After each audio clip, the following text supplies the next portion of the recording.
നേരെ ഞാൻ ടോപ്പിക്കിലേക്ക് കടക്കുകയാണ്. ഇന്നത്തെ ടോപ്പിക് പോസിറ്റീവ് പാരന്റിങ്.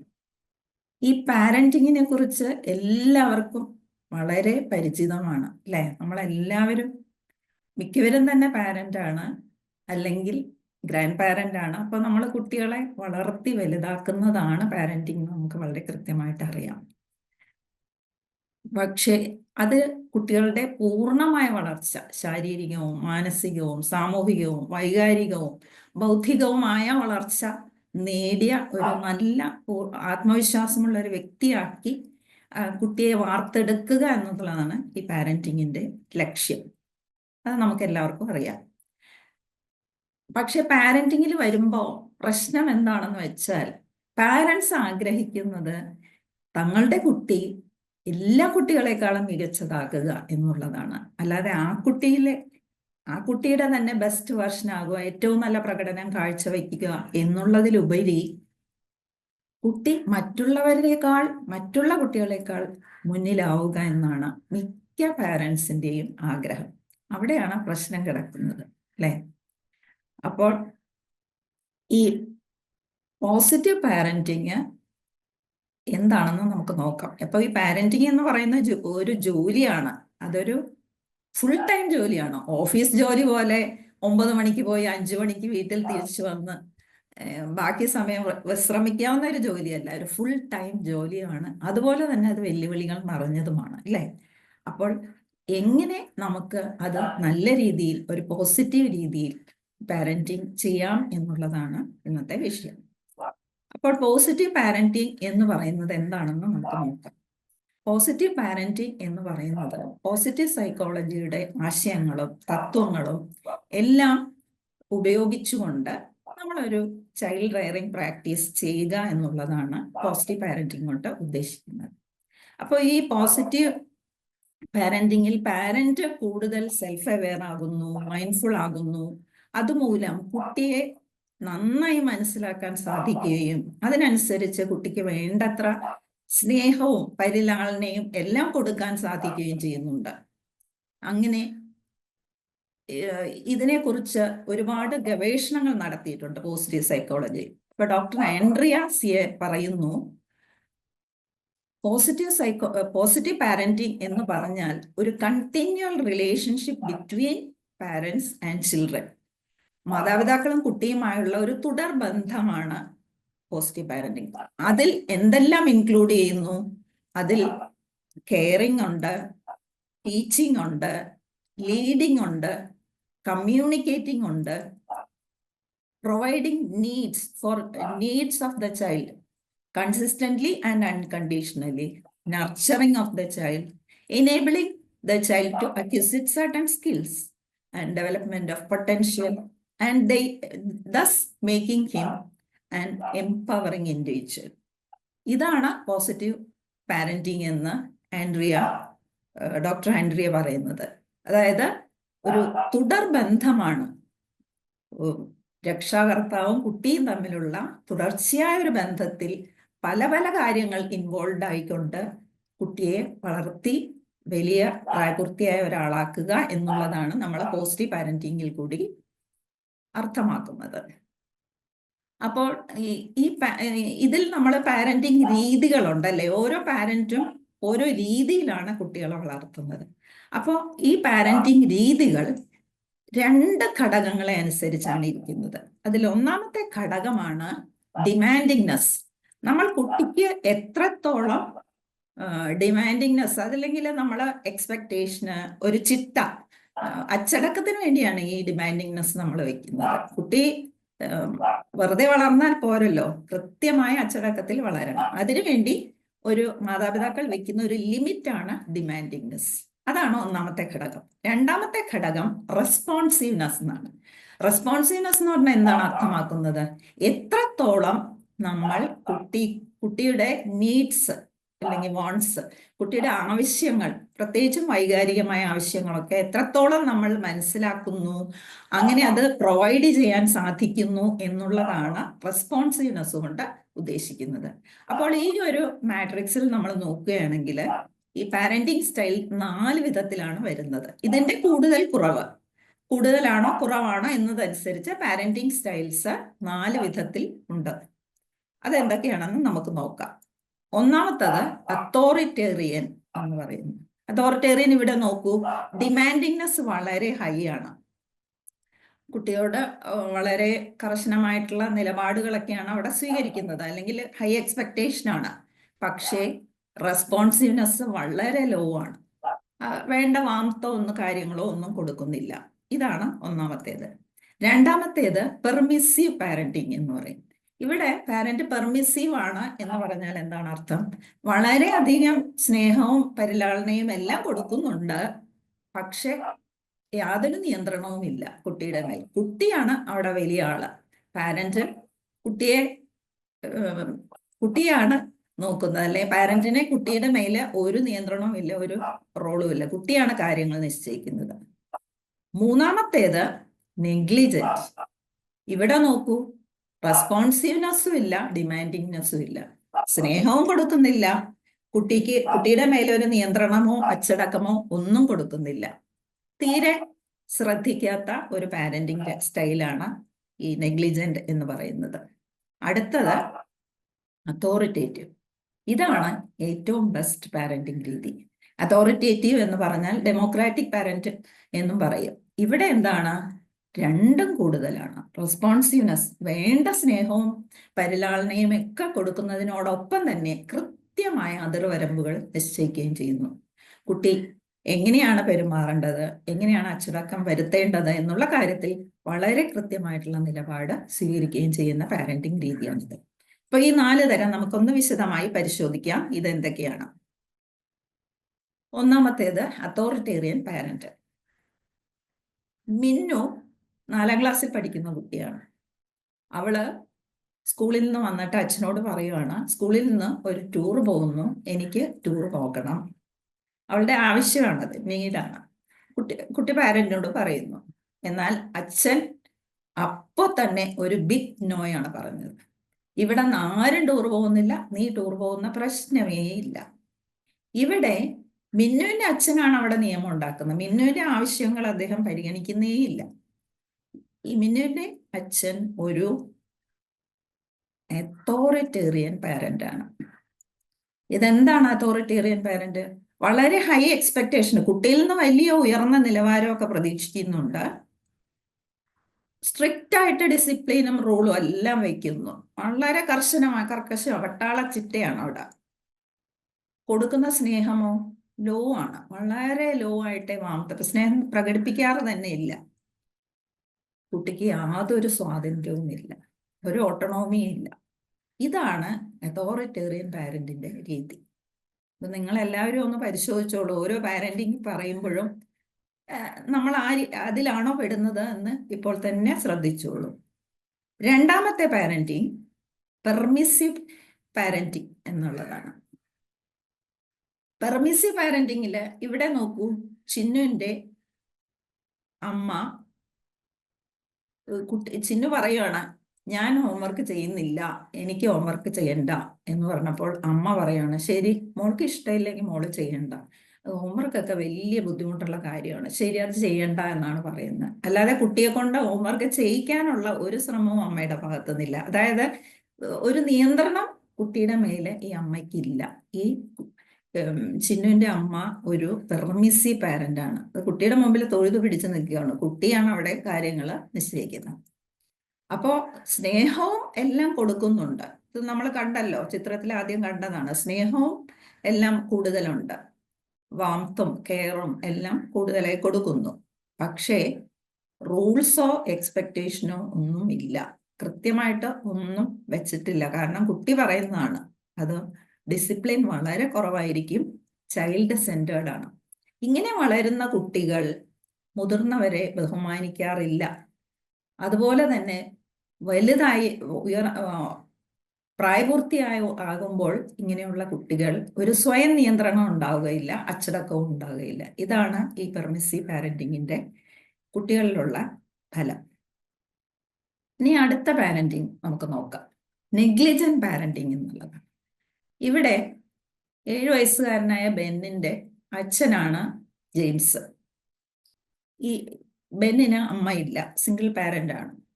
പക്ഷെ ജെയിംസ് ആകട്ടെ എപ്പോഴും കൂട്ടുകാരോടൊത്ത് വളരെ സന്തോഷമായിട്ട് നടക്കും. കുട്ടിയുടെ കാര്യം തീരെ ശ്രദ്ധിക്കാറില്ല.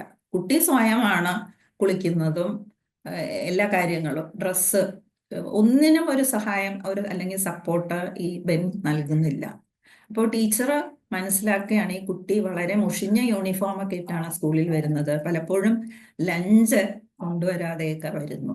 കാരണം ഇതൊന്നും കെയർ ചെയ്യാൻ അവിടെ ഒരു പാരന്റൽ സപ്പോർട്ട് ഇല്ല. അപ്പോൾ നെഗ്ലിജന്റ് പാരന്റ് എന്താണ്? അവര് രണ്ടും കുറവാണെന്ന് നമ്മൾ നേരത്തെ പറഞ്ഞല്ലോ. ലോ വാംത്ത് ആണ്, സ്നേഹം ഇല്ല, ഒരു കൺട്രോളും ഇല്ല. ആ കുട്ടിയുടെ ഒരു പ്രാഥമിക ആവശ്യം പോലും അവിടെ നിവർത്തിച്ചു കൊടുക്കുന്നില്ല. കുട്ടിക്ക് വേണ്ട അല്ലേ ഫുഡ്, ബാക്കിയെല്ലാം കുട്ടിയുടെ പ്രാഥമികമായ ആവശ്യമാണ്, അതുപോലും ശ്രദ്ധിക്കുന്നില്ല. ലാക്ക് ഓഫ് റൂൾസ്, അവിടെ ഒരു നിയമവും ചിട്ടകളും ഒന്നും ഇല്ല. അങ്ങനെ പാരന്റ് കുട്ടിയിൽ നിന്ന് ഡിറ്റാച്ച്ഡ് അല്ലെങ്കിൽ ഇൻഡിഫറൻ്റ് ആയിട്ടുള്ള ഒരു സ്വഭാവത്തിലായിരിക്കും പാരന്റ് പെരുമാറുന്നത്. ഇതാണ് നെഗ്ലിജന്റ് പാരന്റ്. ഇതിന്റെ ദോഷം എന്താണ്? ഇങ്ങനെ വളരുന്ന കുട്ടികൾ വലുതാവുമ്പോൾ ഒരു റിലേഷൻഷിപ്പ് ഇഷ്യൂസ് ഉണ്ടാവാൻ വളരെ സാധ്യതയുണ്ട്. കാരണം ഇതൊരു ഇൻസെക്യൂർ അറ്റാച്ച്മെന്റ് ആണ്. കുട്ടിക്ക് ഒരു തരത്തിലും ഒരു സുരക്ഷിതത്വം ചെറുപ്പത്തിൽ കിട്ടാതെ കുട്ടി ഒരു ഇൻസെക്യൂർ അറ്റാച്ച്മെന്റിലേക്ക് പോകുന്നു. സെക്യൂർ അറ്റാച്ച്മെന്റ് വളരെ പ്രധാനമാണ് ഒരു ആരോഗ്യമുള്ള ഒരു പേഴ്സണാലിറ്റി ആകുന്നതിന് വേണ്ടി. അപ്പോൾ ഇവിടെ എന്താ സംഭവിക്കുന്നത്? ഇൻസെക്യൂർ അറ്റാച്ച്മെന്റ് ഉണ്ട്. ഭാവിയിലെ കുട്ടിക്ക് മറ്റുള്ളവരുമായിട്ട് റിലേഷൻഷിപ്പ് ഉണ്ടാകുന്നതിന് വലിയ ബുദ്ധിമുട്ടായിരിക്കും. അതുകൂടാതെ കുട്ടിക്ക് പലവിധ മാനസികാരോഗ്യ പ്രശ്നങ്ങൾ ഉണ്ടാകാൻ സാധ്യതയുണ്ട്. മദ്യം, മയക്കുമരുന്ന് മുതലായവയ്ക്കൊക്കെ അടിമപ്പെടാനും സാധ്യത വളരെ കൂടുതലാണ് ഈ നെഗ്ലിജന്റ് പാരന്റിങ്ങിൽ വളരുന്ന കുട്ടികൾ. അവസാനത്തേതും ഏറ്റവും നല്ലതാണെന്ന് ഞാൻ പറഞ്ഞതാണ് അതോറിറ്റേറ്റീവ് പാരന്റ്. ഇവിടെ എൽസയുടെ ഫാദർ, എൽസ വന്നിട്ട് പറയാണ്, പപ്പ എനിക്കിന്ന് ഹോംവർക്ക് ചെയ്യണ്ട, എനിക്ക് ഹോംവർക്ക് ചെയ്യണ്ട എന്ന് പറയുന്നു. അപ്പോൾ ഫാദർ എന്താ പറയുന്നത്? എൽസ, എനിക്കറിയാം നീ വളരെ ക്ഷീണിച്ചൊക്കെ ഇരിക്കുകയാണെന്ന്, പക്ഷേ ഹോംവർക്ക് എന്തായാലും ചെയ്തേ പറ്റൂ. ഹോംവർക്ക് ചെയ്യാതെ നമുക്ക് നാളെ സ്കൂളിൽ പോകാൻ പറ്റില്ല. അപ്പൊ ഞാനും കൂടി മോളെ സഹായിക്കാം, നമുക്കതൊന്ന് റീഷെഡ്യൂൾ ചെയ്ത് എങ്ങനെ നിനക്ക് ബുദ്ധിമുട്ടില്ലാത്ത രീതിയിൽ ഈ ഹോംവർക്ക് തീർക്കാം, ഭാവിയിലും നമുക്ക് ഇതുപോലെ ഹോംവർക്ക് വളരെ രസകരമാക്കി തീർക്കാനുള്ള കാര്യങ്ങൾ നമുക്ക് ചെയ്താലോ എന്ന് പറഞ്ഞ് കുട്ടിയെ വളരെ സ്നേഹപൂർവ്വം പരിഗണിച്ച് കൃത്യമായ വൈകാരികമായിട്ടുള്ള ആ സപ്പോർട്ട് കൊടുത്തുകൊണ്ട് കുട്ടിയെ കൊണ്ട് ഇവിടെ ചെയ്യിക്കുന്നു. അതാണ് അതോറിറ്റേറ്റീവ് പാരന്റ്. ഇവിടെ നല്ല വാംത്തും സപ്പോർട്ടും കൊടുക്കുന്നുണ്ട്, ക്ലിയർ ആയിട്ടുള്ള എക്സ്പെക്ടേഷനും ബൗണ്ടറിയും വെക്കുന്നുണ്ട്. അച്ഛൻ പറഞ്ഞല്ലോ, എന്തായാലും നമുക്ക് ഹോംവർക്ക് ചെയ്യണം, ചെയ്യാതെ പറ്റില്ല എന്ന് പറയുന്നു. ഓപ്പൺ ആണ് കമ്മ്യൂണിക്കേഷൻ, വളരെ തുറന്ന ആശയവിനിമയമാണ് ഇവിടെ പാരന്റും കുട്ടിയുമായിട്ട് നടക്കുന്നത്. കൃത്യമായിട്ട് കുട്ടി ചെയ്യേണ്ടത് എന്താണെന്ന് കുട്ടിക്ക് തന്നെ ഒരു വ്യക്തത കിട്ടുകയാണ് ചെയ്യുന്നത്. എന്തായാലും ഹോംവർക്ക് ചെയ്യണം, അത് ചെയ്യേണ്ട ഒരു കാര്യമാണ് എന്നുള്ള ഒരു ധാരണ കുട്ടിക്ക് കിട്ടുന്നു. കൺസിസ്റ്റന്റ് ആയിട്ടുള്ള ഡിസിപ്ലിന് ഉണ്ടാകും. പക്ഷേ കുട്ടിക്ക് വേണ്ടത്ര ഓട്ടോണോമി അല്ലെങ്കിൽ സ്വാതന്ത്ര്യം ഇവിടെ ലഭിക്കുന്നുണ്ട്. കുട്ടിക്ക് സ്വാതന്ത്ര്യം കിട്ടുന്നുണ്ട്. കുട്ടിയുടെ അവകാശങ്ങളെല്ലാം പാരന്റ് നടത്തി കൊടുക്കുന്നുണ്ട്. ഇങ്ങനെയുള്ള വളരുന്ന ഒരു കുട്ടിയാണ് നല്ലൊരു ആരോഗ്യകരമായ പേഴ്സണാലിറ്റിയിലേക്ക് പോവുക. വളരെ സെക്യൂർ ആയിട്ടുള്ള അറ്റാച്ച്മെന്റ് ആണ് കുട്ടിക്ക് കിട്ടിയിരിക്കുന്നത്. അതുകൊണ്ട് തന്നെ ഈ കുട്ടി മറ്റുള്ളവരുമായി നല്ല റിലേഷൻഷിപ്പ് ഉണ്ടാവുകയും നല്ല ആത്മവിശ്വാസം, സെൽഫ് എസ്റ്റീം വളരെ കൂടുതലായിരിക്കും. അതുപോലെ തന്നെ കുട്ടി പഠിത്തത്തിലും മുൻപന്തിയിലെത്തും ഇത്തരം കുട്ടികൾ. അപ്പോൾ ഇതാണ് ഏറ്റവും നല്ലൊരു പാരന്റിങ് രീതി. അപ്പോൾ ഇനി നമുക്ക് ഈ പാരന്റിങ് രീതി നമ്മളെല്ലാം അനുവർത്തിച്ചു പോകുന്നത് ഇതുപോലെയൊന്നും ആവണമെന്നില്ല, അല്ല അതോറിറ്റേറ്റീവ് അല്ലെങ്കിൽ കൂടി നമുക്ക് എങ്ങനെ പോസിറ്റീവായിട്ടുള്ള ചില മാറ്റങ്ങൾ വരുത്തിക്കൊണ്ട് പാരന്റിങ് നല്ല രീതിയിൽ നടത്താം എന്നുള്ളതാണ് ഇനി നമുക്ക് അടുത്തതായി നോക്കേണ്ടത്. അതിൽ ഏറ്റവും പ്രധാനമാണ് മൈൻഡ്ഫുൾനെസ്. മൈൻഡ്ഫുൾനെസ് നമുക്ക് എല്ലാവർക്കും അറിയാം അല്ലേ? ഉണ്ണികൃഷ്ണൻ സർ വളരെ വിശദമായിട്ട് എന്താണ് മൈൻഡ്ഫുൾനെസ് അല്ലെങ്കിൽ ശ്രദ്ധാപൂർണത എന്ന് നമ്മൾക്ക് പറഞ്ഞു തന്നിട്ടുള്ളതാണ്. അപ്പോൾ ഇവിടെ നമ്മൾ മൊമെന്റ് ടു മൊമെന്റിൽ നമ്മൾ അവെയർ ആവുകയാണ്, നമ്മൾ പ്രസന്റിലാണ് എപ്പോഴും. അത് വളരെ നല്ല ഒരു അവബോധം, നോൺ ജഡ്ജ്മെന്റലുമാണ്. അപ്പൊ അതുകൊണ്ട് എന്താണ് ഗുണം? ഈ പാരന്റിങ്ങിൽ ഈ മൈൻഡ്ഫുൾനെസ് കൊണ്ടുവരുന്നത് കൊണ്ട് നമുക്കൊരു 5 ഡയമെൻഷനിൽ ഇതിന്റെ ഒരു ഫലം കിട്ടുന്നുണ്ട്. അതായത് കുട്ടിയെ ലിസൺ ചെയ്യാൻ പറ്റുന്നു വിത്ത് ഫുൾ അറ്റൻഷൻ. കാരണം നമ്മുടെ ശ്രദ്ധ ഇവിടെയാണല്ലോ, പ്രസന്റ് മൊമെന്റിലാണല്ലോ. അപ്പൊ കുട്ടി പറയുന്നതെല്ലാം വളരെ ശ്രദ്ധാപൂർവം നമുക്ക് മിക്കപ്പോഴും കുട്ടികളെ കുറച്ച് വാശി, ടെമ്പർ ടാൻഡ്രംസ് ഒക്കെ കാണിക്കും. അപ്പൊ ഇത് കാണിക്കുന്നതിന് കുട്ടിക്കൊരു കാരണം കാണും. അപ്പൊ നമ്മൾ ആ കാണിക്കുന്നതിനെ മാത്രം ശിക്ഷിക്കുകയോ അല്ലെങ്കിൽ വഴക്കുറയോ ചെയ്യുന്നതുകൊണ്ട് യാതൊരു ഫലവുമില്ല, അല്ലെ? അതിന്റെ പുറകിലുള്ള കാരണം കണ്ടുപിടിച്ച് അത് കറക്റ്റ് ചെയ്യണം. ഈ കറക്റ്റിംഗ് എന്നുള്ള പ്രോസസ്സിന് മുമ്പ് ലിസണിങ് ആണ് ഏറ്റവും ഇമ്പോർട്ടൻറ്റ്. അതിന് നമ്മളെ മൈൻഡ്ഫുൾനെസ് സഹായിക്കുന്നു. എന്തുകൊണ്ടാണ് മോൾക്ക് എന്താണ് അല്ലെങ്കിൽ മോൻ എന്താണ് അപ്പോൾ ഉണ്ടായത്? ദേഷ്യമാണോ സങ്കടമാണോ ഉണ്ടായത്? അതിന്റെ കാരണം എന്താണ്?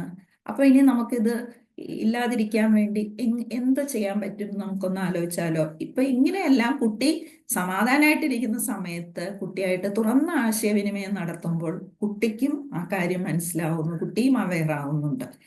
അതാണ് മൈൻഡ്ഫുൾനെസ്സിന്റെ ഒരു ബ്യൂട്ടി.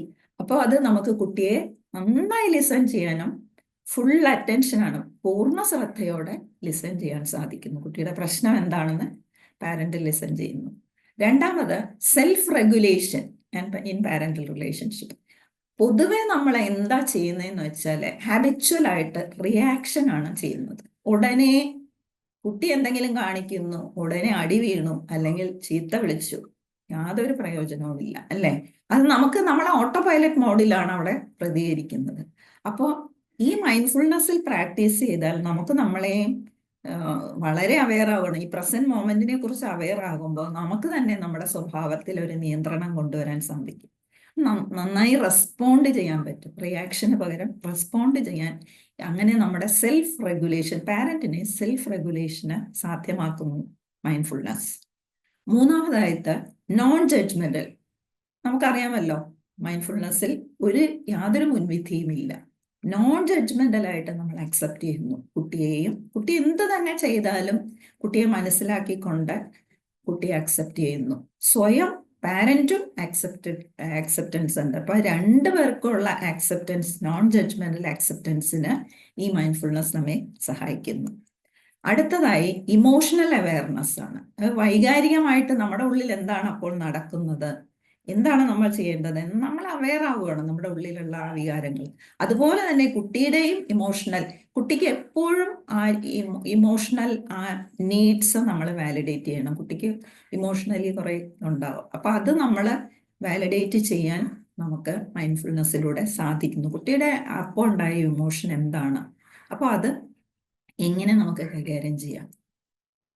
അങ്ങനെ നമുക്കൊരു കമ്പാഷൻ, സ്വയം പാരന്റിനും കമ്പാഷൻ വരുന്നു, കുട്ടിയോടും കമ്പാഷൻ ഉണ്ടാവുന്നു. ഇതാണ് മൈൻഡ്ഫുൾനെസ്സിലൂടെ ഈ 5 ഡയമെൻഷനിൽ നമുക്ക് മൈൻഡ്ഫുൾനെസ് പാരന്റിങ് റിലേഷൻഷിപ്പിൽ നമുക്ക് പ്രാക്ടീസ് ചെയ്യാവുന്നതാണ്. ഇത് കൂടാതെ 4 പ്രധാന പോയിന്റുകൾ കൂടി നമുക്ക് പോസിറ്റീവായിട്ട് ഇന്റർവെൻഷനുകൾ ഉണ്ട്. അതെന്തൊക്കെയാണെന്ന് നമുക്കൊന്ന് നോക്കാം. ഒന്നാമതായി സേഫ് ആൻഡ് സ്റ്റിമുലേറ്റിംഗ് എൻവയോൺമെന്റ്. കുട്ടിക്ക് എപ്പോഴും ഒരു സുരക്ഷിതമായിട്ടുള്ളതും സേഫ് ആയിട്ടുള്ള ഒരു അന്തരീക്ഷം നമ്മൾ വീട്ടിൽ സൃഷ്ടിക്കുക. കാരണം അപ്പോഴാണ് കുട്ടിക്ക് സെക്യൂർ ആയിട്ടുള്ള ഒരു സുദൃഢമായ ഒരു ബന്ധം ഉണ്ടാവുന്നത്. അതുപോലെ തന്നെ കുട്ടി കളികളിലൂടെയാണ് നമുക്കറിയാം കുട്ടികൾ കളികളിലൂടെയാണ് വളരുന്നതും വികാസം പ്രാപിക്കുന്നതും. അപ്പോൾ നല്ലൊരു സെക്യൂർ അറ്റാച്ച്മെന്റും സപ്പോർട്ടും കിട്ടുവാണെങ്കിൽ അതെങ്ങനെയാണ് കുട്ടിയെ സഹായിക്കുന്നത്, എങ്ങനെ കുട്ടി ലോകത്തെ എക്സ്പ്ലോർ ചെയ്താണ് അവൻ ഓരോ കാര്യങ്ങളും മനസ്സിലാക്കുന്നത്, അങ്ങനെയാണ് വളരുന്നത്. അപ്പോൾ ആ എക്സ്പ്ലോറേഷനിൽ ഒരു സേഫ് എൻവയോൺമെന്റ് വളരെ സഹായിക്കുന്നു. അതുപോലെ തന്നെ വൈകാരികമായ ഒരു സുദൃഢമായ ബന്ധം ഉണ്ടാക്കാൻ കുട്ടിക്ക് ഈ സേഫ് എൻവയോൺമെന്റ് സാധ്യമാക്കുന്നു. രണ്ടാമതായി റിയലിസ്റ്റിക് എക്സ്പെക്ടേഷൻ. നമ്മുടെ പാരൻസിന് കുട്ടികളെ കുറിച്ചുള്ള എക്സ്പെക്ടേഷൻ വളരെ യാഥാർത്ഥ്യമായിരിക്കണം. ചിൽഡ്രൻ എന്ന് പറയുന്നത് അവർക്ക് അവരുടെ ജീവിതമുണ്ട്, നമ്മുടെ ജീവിതം, they are not extension of ours, അല്ലേ, അവർ ലൈഫ്. അത് മനസ്സിലാക്കുക. ഖലീൽ ജിബ്രാൻ വളരെ ഭംഗിയായിട്ട് ഇത് വിവരിച്ചിട്ടുണ്ട്. Your children are not your children. They are the sons and daughters of life's longing for itself. They come through you, but not from you. And though they are with you, yet they belong not to you. Khalil Gibran എത്ര ഭംഗിയായിട്ടാണ് പറഞ്ഞിരിക്കുന്നത് നോക്കൂ. അപ്പോൾ ഇതാണ് നമ്മൾ മനസ്സിലാക്കേണ്ടത്. കുട്ടിയെക്കുറിച്ച് വളരെ realistic ആയിട്ടുള്ള എക്സ്പെക്റ്റേഷൻ മാത്രമേ വയ്ക്കാവുള്ളൂ. ഓരോ കുട്ടിയും വ്യത്യസ്തരാണ്. അവരെ ഏത് കോണ്ടെക്സ്റ്റിലാണെന്നുള്ളതനുസരിച്ചിരിക്കും. എന്താണ് കോണ്ടെക്സ്റ്റ് എന്ന് പറയുന്നത്? കുട്ടി വളരുന്ന സാഹചര്യമാണ്. അതായത് കുടുംബം, സ്കൂൾ, സമൂഹം. അപ്പൊ ഇതിലൊക്കെയുള്ള കസ്റ്റംസ്, ബിലീഫ്സ്, ലോസ്, ഇതൊക്കെ അനുസരിച്ചാണ് കുട്ടി ഇരിക്കുന്നത്. അപ്പോൾ ഓരോ കുട്ടിയും വ്യത്യസ്തമാണ്. അപ്പോൾ ഓരോ കുട്ടിയെയും കൃത്യമായി മനസ്സിലാക്കുകയും അതിനോട് ചേർന്ന് യാഥാർത്ഥ്യമായിട്ടുള്ള എക്സ്പെക്റ്റേഷൻ മാത്രമേ വെച്ച് പുലർത്താവൂ. അപ്പോൾ നമുക്ക് സ്ട്രെസ് ഉണ്ടാവില്ല പാരന്റിങ്ങിൽ. നമുക്ക് കുട്ടിക്ക് പറ്റാത്ത എക്സ്പെക്റ്റേഷൻ നമ്മൾ ഫിക്സ് ചെയ്യുമ്പോഴാണ് കുട്ടിക്കും പാരന്റിനും സ്ട്രെസ് ഉണ്ടാവുന്നത്. അതാണ് പാരന്റിങ്ങിൽ ഏറ്റവും ഇപ്പോൾ നടന്നുകൊണ്ടിരിക്കുന്ന ഒരു പ്രശ്നം. അപ്പോൾ റിയലിസ്റ്റിക് ആയിട്ടുള്ള എക്സ്പെക്റ്റേഷൻ വെക്കുക എന്നുള്ളതാണ് രണ്ടാമത്തെ കാര്യം. മൂന്നാമത്തേതോ പോസിറ്റീവ് ഡിസിപ്ലിൻ. പോസിറ്റീവ് ഡിസിപ്ലിൻ എന്ന് പറയുമ്പോൾ ഇവിടെ നമ്മൾ കുട്ടിയെ ശിക്ഷിക്കുന്നത് കൊണ്ട് യാതൊരു പ്രയോജനവുമില്ല, അല്ലേ? കുട്ടിക്ക് അത് മനസ്സിലാവുന്ന പോലും ഇല്ല. എന്തുകൊണ്ടാണ് അടി കിട്ടിയത് അല്ലെങ്കിൽ വഴക്ക് കിട്ടിയത് എന്ന് മനസ്സിലാക്കുന്നില്ല. കുട്ടി റെസിസ്റ്റ് ചെയ്യാനാണ് അപ്പോൾ ശ്രമിക്കാറ്. അപ്പോൾ നമ്മൾ എന്താണ് വേണ്ടത്? ക്ലിയർ ആൻഡ് ഓപ്പൺ ആയിട്ടുള്ള എന്താണ് കുട്ടി ചെയ്യേണ്ടത് കൃത്യമായിട്ട് കുട്ടിക്ക് നമ്മൾ മനസ്സിലാക്കി കൊടുക്കുവാണ്. എന്ത് തരം പെരുമാറ്റ രീതിയാണ് നീ അവലംബിക്കേണ്ടത് എന്നുള്ളത് കൃത്യമായി പറഞ്ഞു കൊടുക്കുന്നു. അസേർട്ടീവ്നെസ് പ്രാക്ടീസ് ചെയ്യുന്നു. അതുപോലെ തന്നെ ഏറ്റവും പ്രധാനമാണ് പോസിറ്റീവ് റീഇൻഫോഴ്സ്മെന്റ്. പോസിറ്റീവ് റീഇൻഫോഴ്സ്മെന്റ് എന്ന് പറഞ്ഞാൽ എന്താണ് അർത്ഥമാക്കുന്നത്? നമ്മളെ കുട്ടി ഒരു കാര്യം, നല്ല കാര്യമാണ്, നല്ലൊരു പെരുമാറ്റം ചെയ്യുന്നു. ആ ഒരു പെരുമാറ്റം ചെയ്യുമ്പോൾ കുട്ടിക്ക് പ്രോത്സാഹനം കൊടുക്കുന്നു, അല്ലെങ്കിൽ ചെറിയ റിവാർഡുകളൊക്കെ കൊടുക്കുന്നു. ഓ, നീ കൃത്യമായിട്ട് ഹോംവർക്ക് ഇന്ന് ചെയ്തല്ലോ, അപ്പോൾ ഇന്ന് പാർക്കിൽ കൊണ്ടുപോകാം എന്ന് പറയുമ്പോൾ കുട്ടിക്ക് ആ ബിഹേവിയർ അല്ലെങ്കിൽ ആ പെരുമാറ്റം കുട്ടിക്ക് റീഇൻഫോഴ്സ്ഡ് ആവുകയാണ്. പിന്നീട് ഏതാ സൈക്കോളജിയിൽ നമ്മൾ പറയും പോസിറ്റീവ് റീഇൻഫോഴ്സ്മെന്റ്. അപ്പോൾ പിന്നീട് ഭാവിയിലും കുട്ടി ഇതേ ബിഹേവിയർ ആവർത്തിക്കും. ഞാൻ ഇങ്ങനെ ചെയ്തപ്പോൾ എനിക്കിത് കിട്ടിയല്ലോ, അപ്പൊ ഞാൻ വീണ്ടും ചെയ്യാമെന്നുള്ള കുട്ടിക്ക് അതാണ് പോസിറ്റീവ് ആയിട്ടുള്ള റീഇൻഫോഴ്സ്മെന്റ് നമ്മൾ പാരന്റിങ്ങിൽ ചെയ്യുക. അവസാനത്തേത് സെൽഫ് കെയർ ആണ്. ഈ പാരന്റിങ്ങിൽ കുട്ടിക്കാണ് കൂടുതൽ പ്രാധാന്യമെങ്കിലും നമ്മൾ പാരന്റ് അല്ലെങ്കിൽ രക്ഷാകർത്താവും തുല്യമായിട്ട് ഒരു ശ്രദ്ധയൊക്കെ, അല്ലെ? രക്ഷാകർത്താവിനും അവരുടേതായിട്ടുള്ള നീഡ്സ് ആൻഡ് വാണ്ട്സ് ഒക്കെ ഉണ്ട്. അപ്പോൾ അവർക്കും പല പ്രശ്നങ്ങളും ഉണ്ട്. അപ്പോൾ അവരുടെ ശാരീരികവും മാനസികവുമായിട്ടുള്ള കാര്യങ്ങളെല്ലാം അഡ്രസ് ചെയ്യപ്പെടേണ്ടതുണ്ട്. അതുപോലെ തന്നെ നല്ല ഒരു ഭക്ഷണ കാര്യങ്ങളിലും എല്ലാം ശ്രദ്ധ പതിപ്പിക്കേണ്ടതുണ്ട്. അപ്പോൾ ഇങ്ങനെ പാരന്റിങ് നമ്മൾ മനസ്സിലാക്കുന്നു ഒരു ചാലഞ്ചിങ് ആയിട്ടുള്ള ഒരു ജോലിയാണെങ്കിൽ കൂടി അത് നമുക്ക് എങ്ങനെ പോസിറ്റീവ് രീതികൾ ഉപയോഗിച്ചുകൊണ്ട് വളരെ സംതൃപ്തിയോടെ സന്തോഷത്തോടെ നമ്മൾ മൈൻഡ്ഫുൾനെസ് ഒക്കെ പ്രാക്ടീസ് ചെയ്തുകൊണ്ട് റെസ്പോൺസീവായ ഒരു നല്ല റിലേഷൻഷിപ്പിലൂടെ ഒരു മികച്ച ഒരു വ്യക്തിയെ വാർത്തെടുക്കുന്നത്, ആത്മവിശ്വാസവും ഉത്തരവാദിത്വവുമുള്ള ഒരു കുട്ടിയെ നമ്മൾ വളർത്തിക്കൊണ്ടുവരുന്നത് എന്നാണ് നമുക്ക് ഈ പോസിറ്റീവ് പാരന്റിങ് പറഞ്ഞു തരുന്നത്. ഇനി അടുത്തതായി നമുക്ക് മെഡിറ്റേഷനിലേക്ക് പോകാം.